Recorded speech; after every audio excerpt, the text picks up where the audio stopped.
मध्य प्रदेश के चर्चित भोजशाला विवाद को लेकर हाईकोर्ट के इंदौर बेंच में अहम सुनवाई हुई।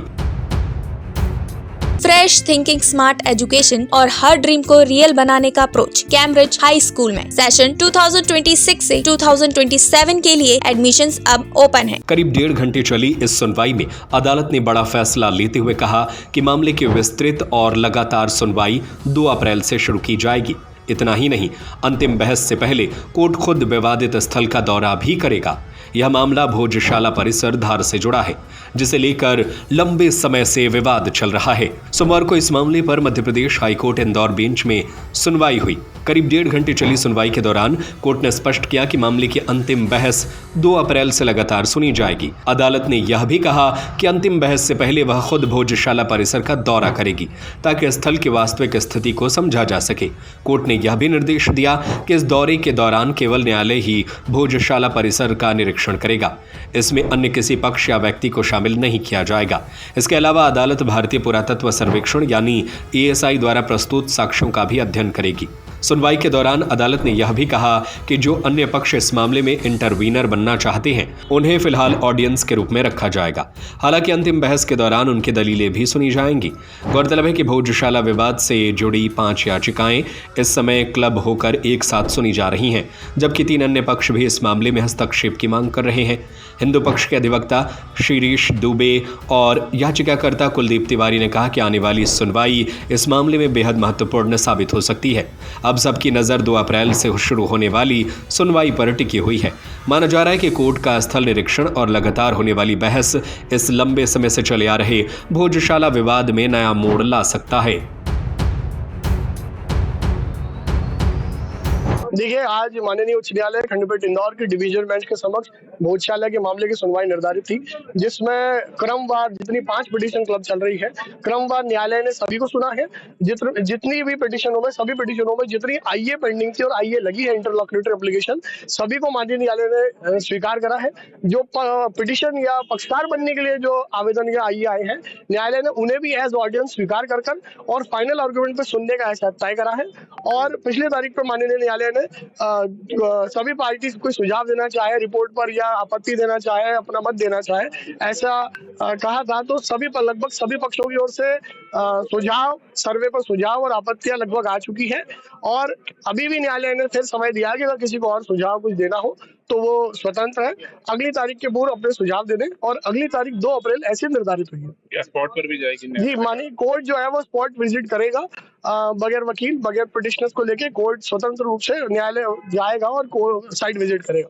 वक्फ की तरफ से भी एक याचिका लगी थी जी, वक्फ की तरफ, वक्फ की ओर से एक पूर्व याचिका चल रही है, पर उसकी ओर से कोई अपीयर नहीं हुआ आज। इसमें जो दूसरे अन्य लोग जुड़ना चाह रहे थे, कोर्ट ने उन्हें लेकर के क्या? देखिए, उन्हें भी कोर्ट ने उनकी एप्लीकेशन अलाउ करी है, पर उन्हें पार्टी न बनाते हुए उन्हें एज ऑडियंस फाइनल आर्गुमेंट के समय सभी को सुना जाए। न्यायालय का ऐसा मत है कि कोई भी पक्ष अनसुना न रहे, सभी पक्ष अपनी बातें रखें न्यायालय के समक्ष, सब सुने, सबकी बातें सुने और फिर न्यायालय डिसाइड करेगा। सभी को सुनने का अवसर न्यायालय ने दिया। 2 अप्रैल से जो सुनवाई होना है, जी, उसे लेकर कुछ निर्देश दिए?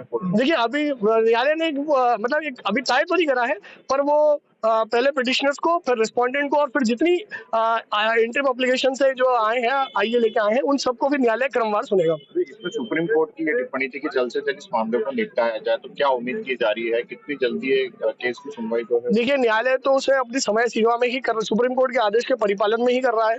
सुप्रीम कोर्ट ने आदेश में 22 जनवरी में कहा था कि पहले दावा, सर्वे पे आपत्ति, सुझाव आ जाए और उसके बाद जो है फाइनल आर्गुमेंट पर लगे। अब मैटर जो है फाइनल आर्गुमेंट की तरफ बढ़ चुका है।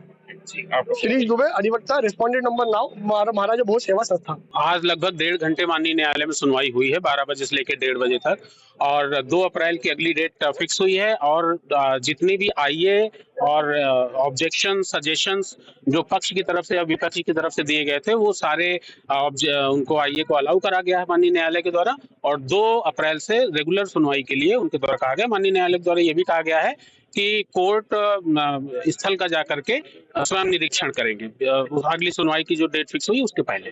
वक्फ बोर्ड की तरफ से भी एक जो प्रतिवेदन पेश किया गया था। क्या देखिए, उसे इसमें स्वीकार कर दिया वक्फ बोर्ड का कोई लोकस नहीं है, वक्फ बोर्ड का कोई मतलब नहीं। ये मामला एएसआई के बीच के और पेटिशनर्स के बीच का है और केंद्र सरकार का इन्वॉल्वमेंट है। वक्फ बोर्ड का इसका कोई लेना देना नहीं है। हालांकि जितनी भी आईए थी उन सबको एडमिट किया गया है, लेकिन साथ में ये भी है कि वक्फ बोर्ड का कोई उससे लेना देना नहीं है। केस से मुकदमे का कोई मतलब ही नहीं होता। कोर्ट ने क्या ये भी टिप्पणी करी है कि 2 से 3 जो सुनवाई के बाद इसका फैसला कर दिया जाएगा? नहीं, 2 से 3 दिन सुनवाई के बाद फैसला होगा ऐसा नहीं है। उन्होंने ये कहा है माननीय न्यायालय ने, क्योंकि सुप्रीम कोर्ट का निर्देश है कि इसे जल्दी से जल्दी इसकी सुनवाई करके इस पे फैसला दिया जाए।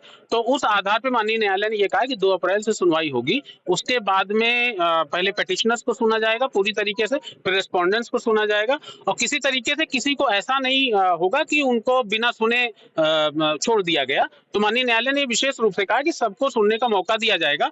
यहाँ तक कि उन्होंने ये कहा है कि माननीय न्यायालय ने कि जो पीआईएल है, तो जिनका लोकस नहीं भी बन रहा था या जो आईए एडमिसिबल नहीं थी, उनको भी उन्होंने एडमिट किया माननीय न्यायालय ने कि हम किसी को भी ऐसा मौका नहीं देना चाहते कि कोई ये कहे कि हमको नहीं सुना गया। तो विधिवत हम सुनेंगे और इसकी सुनवाई कोई अभी इतने दिन में फैसला आ जाएगा ये फिक्स नहीं है, लेकिन लगातार सुनवाई होगी। पहले पिटिशनर्स को सुना जाएगा, फिर रेस्पोंडेंट्स को सुना 2 जाएगा। अप्रैल के पहले कोर्ट स्पॉट पे जाएगी। हाँ, 2 अप्रैल के पहले माननीय न्यायालय डेट अपने डिसाइड करेंगे और वहां पे स्पॉट पे स्थल पे जाकर के भोजशाला में वो जाएंगे, जिसमें किसी पेटिशनर्स को रेस्पोंडेंट्स को अलाउ नहीं करा कोर्ट ने। उन्होंने कहा सिर्फ कोर्ट जाकर के वहां पे निरीक्षण करेंगे। आपका पूरा परिचय?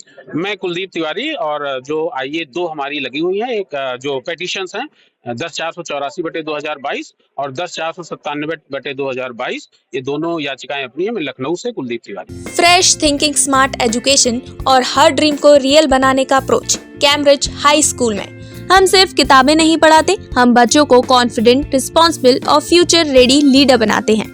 यहाँ एजुकेशन सिर्फ सिलेबस तक लिमिटेड नहीं होती, हम फॉलो करते हैं NEP 2020 और NCF गाइडलाइंस, ताकि हर स्टूडेंट को मिले बैलेंस, प्रैक्टिकल और modern learning experience, smart classroom, innovative labs और एक्सीलेंट स्पोर्ट्स फैसिलिटी के साथ। सेशन 2026 से 2027 के लिए एडमिशंस अब ओपन है। आज ही अपने बच्चे के स्ट्रॉन्ग और सक्सेसफुल फ्यूचर की शुरुआत कीजिए। हमारा पता है near Gyanveer university, city office, Rajghat road, Sagar. अधिक जानकारी के लिए संपर्क करें 9826413704 और 9399694736 पर।